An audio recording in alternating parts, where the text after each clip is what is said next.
If you need any Xbox or PlayStation codes or anything gaming related, check the referral links down in the description. They'll take you to g2a.com. They already have a discount on most of their goods already, and with the code CHES at checkout, you can get yourself an extra 3% off as well. Hey guys, how's it going? Chez back again, and welcome to episode number 193 of the Career Mode Road to Glory here on FIFA 15. Getting close to that 200 mark. We should be breaching it by this time next week. Perhaps no, it's 5 episodes a week, isn't it? So soon, maybe Friday next week. If my maths is terrible. Next weekend at some point, we're going to be crossing the 200 episode mark with this particular series. And to be fair, we've been reaching the heights in the league and with our performances and the quality of the squad, as well as the heights in the number of episodes we've been doing. Of course, in the last episode, if you missed it, go and have a look at it now. I don't want to spoil anything for you. There is a link in the bottom left-hand side to take you to it. Right, you've had time to go and have a look at that video. If you did watch it, you will know that we were victorious in the European Super Cup against Bayern Munich. Ridiculous that we've beaten them twice now this pre-season. Once in a friendly and once in the European Super Cup. Although, to be fair, that isn't really in pre-season. That's definitely a competitive game. And that will go very nicely alongside our Europa League title from last season in our admittedly at the minute quite small trophy cabinet, but if we can add to that again this season with either an FA Cup victory, a Capital One Cup victory, or heaven forbid a Champions League or Barclays Premier League title, then that will end the series in a fitting tribute to the way that this side has progressed throughout the years over this entire career mode. This is the longest I've ever gone with a career mode series. I normally I think 3 seasons is the furthest that I've normally gone with a series, and obviously both times that's been Chelsea. So and that's after doing 2 seasons, then going away, doing more series, and then coming back and doing a 3rd season at Chelsea. But this is now the 8th year here at Cambridge, and the squad is unrecognisable compared to obviously the one that we started out with in League 2. We've got 80 plus rated players coming out of our ear holes, and obviously just the sheer quality in the squad is unbelievable. We've had players that we've brought in that are world class, like of course Tony Kroos, who's involved on the ball there, one of the best players in world football, obviously now playing for us at the age of 31, 31, 32. We do have a squad report at the end of the episode, so I can at least confirm that for you at the end. But and obviously we do have the odd player in the squad that has grown with us throughout as well, the likes of Strahil Georgiev. Kwesi Appiah is still with us, although obviously he did leave and came back. And we've got Paul Downing at centre-back as well, although he hasn't been as heavily involved recently as he might like to have been. Even though he's 82 rated now, and on a level playing field, at least overall rating-wise, with John Stones. So he's definitely good enough, but with Matteo Masaccio, formerly of Villarreal, and John Stones, obviously, the up-and-coming England star in real life, he's kind of found it hard to break through into the first team. Saido Berahino, on the other hand, has hit the ground running since joining us on a pre-contract. No, not a pre-contract. We bought him, didn't we? We signed so many players on pre-contracts this year that I got myself confused. We paid $7.5 million plus Callum Wilson, was it, for Saido Berahino? Maybe even $7 million plus Callum Wilson for Saido Berahino, but he could not score in this game. Ridiculous. 2 chances in the previous 2 highlights where he's come so close to getting us a winning goal, but just could not find the way through. And even when we did find a way through, Strahil Georgiev there, a last-ditch challenge from the defender, stopped us from getting the ball into the back of the net. But here is Berahino, great first touch and turn, and a winner as well. Cambridge United 2,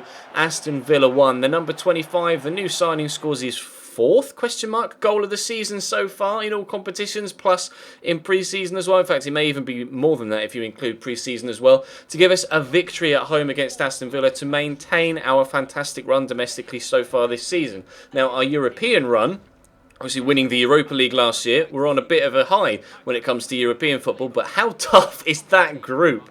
Welcome to the Champions League, boys. Juventus, Bayer Leverkusen and Marseille. Not the easiest of groups to get out of. Obviously, as you can see, they've got a really strong side as well, with still Heung-min Son, Çalhanoğlu and Bellarabi as their midfield forward three, but Paulo Dybala up top as well. Lars Bender and Christoph Kramer in the midfield in the holding roles. It's just a fantastic squad, and this is going to be the sort of opposition that we're finding ourselves coming up against on a consistent basis in Europe now. In the previous couple of years in the Europa League, obviously you've had the minnows of European football that still managed to get in to the European competitions at the lower end of the Europa League, and we've kind of batted those guys away. But we've beaten Bayern Munich twice now, and we really are confident when it comes to playing in Europe. But are we confident enough to see off Leverkusen, Juventus and Marseille? Time will tell. Bellarabi, though, hits the bar in the opening 3 minutes, so that's a welcome to the Champions League, isn't it? But Kwesi Appiah, I gave the start in this one. He scored a hat-trick in the Europa League final. I couldn't not play him in the Champions League after he earned us the right to be here, and he scores our first goal in the Champions League after scoring a hat-trick in the Europa League final. The man that has been with us all throughout, apart from 2 seasons when he left and came back again, Kwesi Appiah. Cambridge won by Leverkusen 0, but they're going to be strong in this one, Leverkusen, especially with the quality in their side. And Bellarabi with a second really good effort there. Playing Areola in Europe, though. We said we were going to play Marcus Hutchinson as our #1 goalkeeper, but Areola will be my starting goalkeeper in Europe. And then in domestic competitions, I may play, you know, one in the Capital One Cup and one in the FA Cup. I haven't yet decided, but both keepers have been performing very well so far this season. Still got a clean sheet in this game in Europe as well as we head into the second half. Dybala across to Heung-min Son. Their front four is just absolutely destructive. It's so good. Lars Bender with brilliant feet squares the ball across. Everybody misses it, but Aaron Cresswell arrives at the back post, formerly of Cambridge United, to stand the ball up into the middle, and they bring themselves back on level terms. Of course, we used Aaron Cresswell as make-weight to bring in Wendell when we brought him in from Leverkusen, and the man that was with the cursor above his head there, Jetro Willems, was brought in thanks to Wendell that we brought in from Bayer Leverkusen. But Areola is proving that he is a very good goalkeeper. Look at this save from the slow-mo. Very, very good reactions to get down and push that one around the post to make sure that they don't take themselves a 2-1 lead here. Christoph Kramer goes off for Gonzalo Castro, who's recently moved to Borussia Dortmund in real life, but unfortunately that big save from Areola wasn't enough to stop them from eventually taking the 2-1 lead from the corner. Papadopoulos, the centre-back, on the volley. Very good finish, in fairness. Ivaz, though, playing through Kwesi Appiah here. Can he get a second? No. A very, again, smart save, smart reaction save as well from the goalkeeper. Now, they scored from a corner after our goalkeeper had made a dramatic reaction save. Can we do the same? Yes! 82nd minute, Fiseo Adarabioyo pops up with a header, was running away from goal. How he was able to generate that amount of power on it, I don't know, but we will take it. A draw, 2-2 away from home in our first ever foray into the Champions League. I will take that. That at least gets us off to a solid start, and then we can try and take on Juventus and then Marseille. You would say we're the weakest side in the group, followed by Marseille, followed by Leverkusen, followed by Juventus being by far the best side in the group. But what their squad looks like now in the 8th season, I'm not so sure, because obviously Chiellini in real life is getting on a bit. They've sold Carlos Tevez IRL, but in the save he might still be there or might have retired. Pogba, I believe, has moved on from Juventus. Obviously Pirlo's moved on. They've got a couple of other aging players as well in real life, like Patrice Evra, etc. So I don't know what their squad's going to look like, but obviously squad report going on in the background right now. So if you want to have a look at anybody's stats in closer detail, then feel free to pause the video at any particular point, and you can do just that.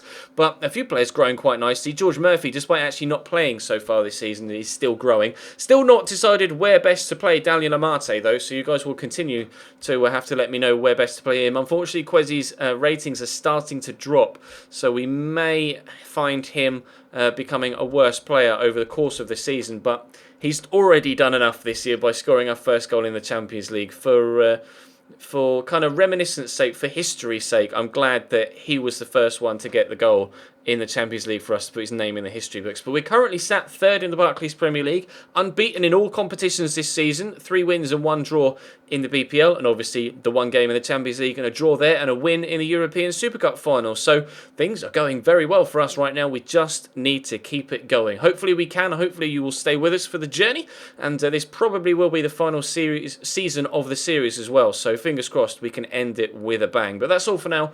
Thank you very much for watching. Drop the video a like if you enjoyed. There'll be be a Football Manager stream over on Twitch in about half an hour's time. So follow the link in the description down there to follow me over there. Follow me on Twitter as well if you don't already, and on Instagram. Add me on Facebook. Check the link to G2A, my sponsor, in the comment section, in the description down below as well.